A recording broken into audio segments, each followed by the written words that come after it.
حموديات رمضان وما فيه من حكايات. في حلقة اليوم من حموديات راح نتكلم على المساجد العتيقة في الجزائر. عرفت الجزائر منذ عهد الفتوحات الإسلامية بزاف الدويلات الإسلامية على مر العصور، خلت موراها تراث ثقافي ومعماري كبير، منه العديد من المباني الإسلامية. أقدم مسجد تابع لهذا التراث واللي مازال قايم هو بلا شك مسجد سيدي غانم في ميلا. تبنى هذا المسجد في القرن السابع الميلادي، بناه أبو مهاجر دينار اللي كان أمير إفريقيا في العهد الأموي.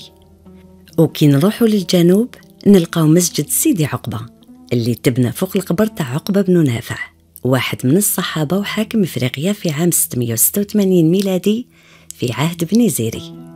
الزيريين بنوا تاني في القرن العاشر الجامع اللي يعتبر أقدم مسجد في الجزائر العاصمة، واللي هو مسجد سيدي رمضان، متبوع بالجامع الكبير تاع الجزائر اللي بناوه المرابطيين في القرن الحادي عشر. بعدها اتبعوا بزاف الأسر الحاكمة، منهم الميرينيين والحماديين والعثمانيين، واللي خلاو تراث عمراني غني ومتنوع في كل أنحاء الجزائر. شكون اللي ما يعرفش السمعة تاع المنصورة التابعة للميرينيين في تلمسان، الجامع الكبير تاع الحماديين في قسنطينة، ولا الجامع الجديد تاع العثمانيين في الجزائر العاصمة؟